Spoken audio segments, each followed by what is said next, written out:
খেলা শুরু করেছে ইসরায়েল, সেই খেলা শেষ করছে ইরান। মাঝে ঢুকে পড়েছেন মার্কিন প্রেসিডেন্ট ডোনাল্ড ট্রাম্প। তবে তাকে সুবিধা করতে দেয়নি চীন ও রাশিয়া।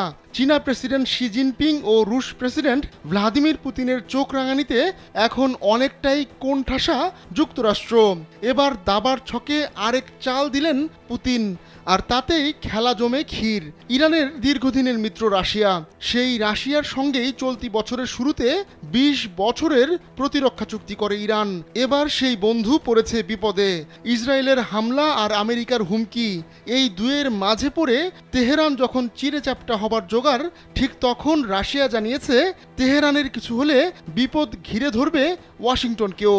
রাশিয়ার উপপররাষ্ট্রমন্ত্রী সের্গেই রিয়াবকভ বুধবার সতর্ক করে দিয়ে বলেন, ইসরায়েলকে আমেরিকা সরাসরি সামরিক সহায়তা দিলে মধ্যপ্রাচ্যের পরিস্থিতি অস্থিতিশীল হয়ে উঠতে পারে। দেশ দুটির মধ্যে ৬ দিন ধরে চলা আকাশযুদ্ধের মধ্যে এমন মন্তব্য করলেন রুশ উপপররাষ্ট্রমন্ত্রী। পৃথক এক মন্তব্যে রাশিয়ার এসভিআর ফরেন ইন্টেলিজেন্স সার্ভিসের প্রধান সের্গেই নারিশিকিন জানান, ইরান ও ইসরায়েলের মধ্যকার পরিস্থিতি এখন খুব গুরুতর।